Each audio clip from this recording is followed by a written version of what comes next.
Hello everybody and welcome back to another episode of Our Story So Far TV. This is episode 22, Cowabunga. In 1993, Konami put the finishing touches on Teenage Mutant Ninja Turtles Tournament Fighters. Having been the exclusive studio behind all of the other Ninja Turtles games, Konami took their relationship with the comic book and cartoon franchise a step further, right at a time when fighting games were hitting a fever pitch. Mortal Kombat and Street Fighter II were coming to home consoles and dominating the market, but the Teenage Mutant Ninja Turtles were going to get a slice of that pizza pie. Konami left nothing out, releasing late on the life cycle of the original Nintendo Entertainment System, as well as the Genesis and Super Nintendo. I remember being able to rent NES games slightly cheaper than SNES titles when I was younger, and I found it fascinating to have a Street Fighter style game on the 8-bit Nintendo. So I remember renting it from my local shop several times. Oh, how I wish I had my hands on it these days. It's shot up in value, and I only have the Sega Genesis and Super NES versions to record from. Sorry for everyone hoping to see the NES version, but similar to my Battletoads and Double Dragon episode number 12, I enjoy my hobby, but I'm not made of money. Still, as a point of information, the game featured the 4 Turtles, Shredder, Casey Jones, and Hothead. That was it for playable characters. The Genesis version fares a little better, featuring our 4 heroes, as well as playable Casey Jones, Ray Fillet, April, and Sisyphus. More on him in a second.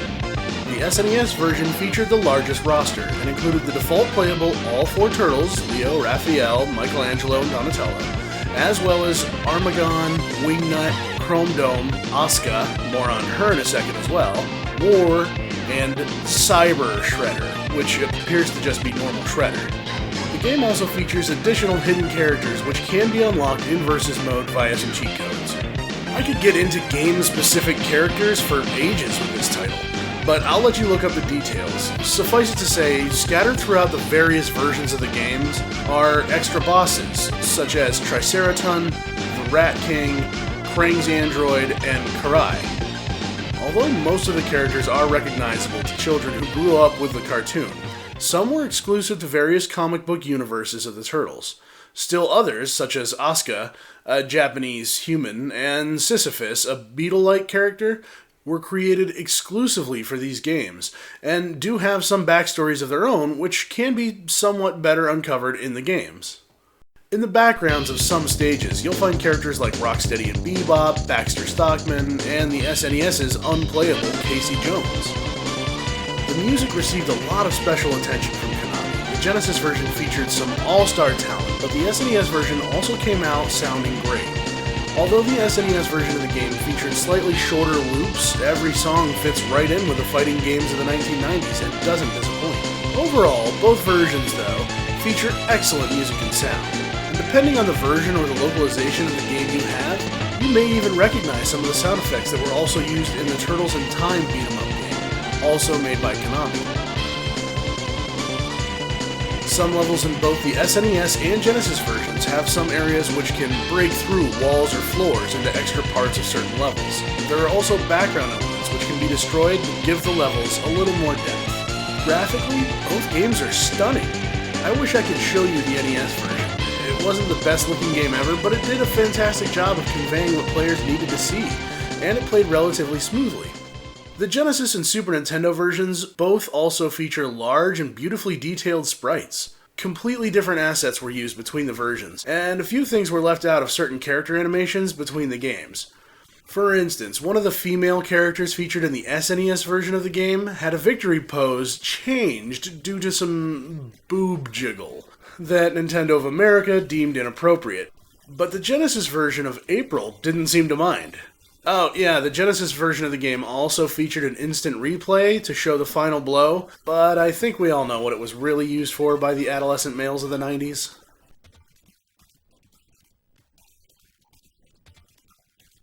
The controls of the Genesis and NES versions were tricky at best, considering the limited number of buttons. But the Genesis in particular was creative, including a taunt button and using D-pad combinations to deliver more fierce or heavy punches and kicks. The SNES version of the game, in tournament mode, features a mutagen bar, which can be powered up and then both heavy attack buttons pressed simultaneously will unleash a power specific to your character. This is not available in the game's story mode. Each of the different versions of the game include things like Versus Mode for arcade-style and one-on-one battles, a Tournament Mode, which can vary depending on the version of the game, but does seem to help reveal some of the stories of the individual characters, both good and bad, and a Central Story Mode, where the titles share the same general outline. I'll let the intros of the versions I have play out for you while I dig into the manuals. Although the games loosely seem to follow the same outline, they do have different introductions and even different text in the instruction manuals. So we'll start with the Genesis version. Master Splinter meditates peacefully in the woods in Central Park. The snap of a twig awakes him from his reverie, but he doesn't mind. He sees before him his students, 4 young mutant turtles, training in the ways of the ninja. "My sons," he says, "welcome. What brings you out into the night?" The 4 lads say nothing. They smile, but something is amiss. Splinter feels it. "Wait, you are not my pupils. Who are you?" As he rises, the 4 turtles rush him. Even for a master of ninjutsu, the odds are too great. His scream of frustration breaks through the night air. Ah! That was for you, Internet. Meanwhile, in the sewers under Manhattan, click, the TV cartoon of 2 teenage boys deep-frying a mouse suddenly disappears. Raphael, a big fan of the show, yells out, "Hey, what gives? This stupid TV better not die out in the middle of the Ramus and Rumphead show." Michelangelo and Leonardo look at each other with wonder. Donatello points to the screen, where an image is beginning to appear. "Dudes, check it out," he says. "What the?" Raph mumbles. The TV screen flashes and a voice emerges from the speakers.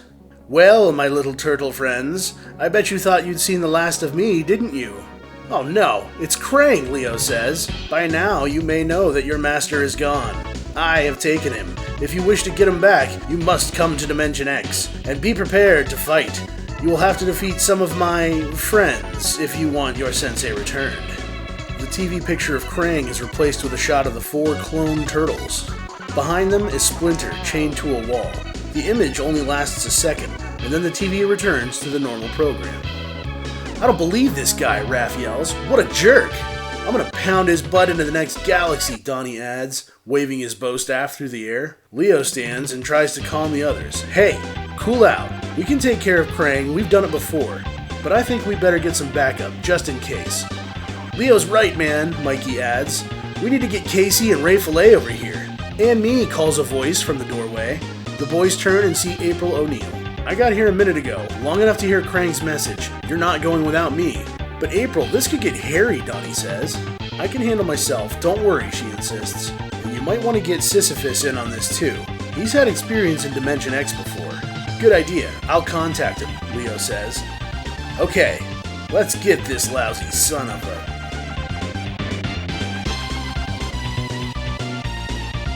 Channel 6 presents Tournament Fighters. It's bigger than the Super Bowl, bigger than any heavyweight championship, even bigger than WrestleFest 14. The fiercest competitors from across the... Click. The TV reporter's image shrinks to a dot, then blips off the screen.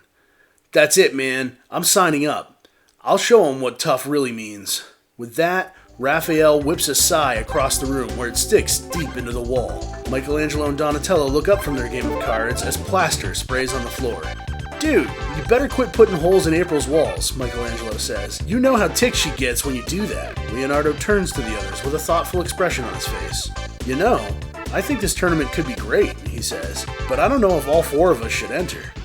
Why don't we have a contest to see who's the toughest among us, and then send that guy to the..." At that moment, an arrow crashes through the living room window and winds in front of Raph's head, missing him by inches. Startled, the turtles look at the arrow and see a piece of paper tied around the shaft. Leo reaches out, takes the note, and reads it. When he finishes, he tells the others what was in the note. The 4 youths look at each other in awe and anger. "Okay, it's time for action," Leo says with authority. "I don't know who this Karai is. Maybe Master Splinter knows. Let's go home and ask him. The tournament will have to wait for now." Whether you're looking for some new perspective on characters you're familiar with, you want to learn about someone in the TMNT universe you've never heard of, or you just want a classic Turtles Rescue April story, these games have it all. Although jumping from level to level in Dimension X gets very boring, And the Turtle Blimp cutscenes between enemies in the story mode of the Super NES version can hardly be called plot devices. At least it's something. The game moves you towards an interesting objective, and at least gives you some kind of reason for the Turtles to do battle once more with the Shredder and his evil cohorts. The game, however, is exceedingly difficult. The Genesis version in particular I found to be very unforgiving, and I didn't make much progress, even setting it on easy. Maybe I just need more time to get used to the controls, but I found the SNES version far easier to pick up and play. But don't think you're just going to drop the game's difficulty down to 0 and plow through to learn someone's story. No, the game won't reward you for that. You'll have to train, work hard, fight, and eat a few slices of pizza before you can learn anything more than our story so far. Thanks everyone for joining us on episode 22 of Our Story So Far. Like, comment, and subscribe. It's really key. I really want to start growing the numbers and see that subscription count rise. I think we have something special here, and this could lead to an awesome community of people pitching their ideas back and forth and talking more about stories in games. In a day and age where it's all about the multiplayer, online, blah blah blah, some of us still appreciate the story, so if you're one of those people, come on in, comment. Tell me about a game you'd like to see featured in the future. If you don't like commenting on YouTube, that's fine. You can always send me a message on Twitter. I'm @NewAngel, Nuangel. And if you just want to watch the show, every episode is archived in 1080p over at ourstorysofar.tv. New episodes every other Friday. Thanks for watching, and until next time, take care of yourself.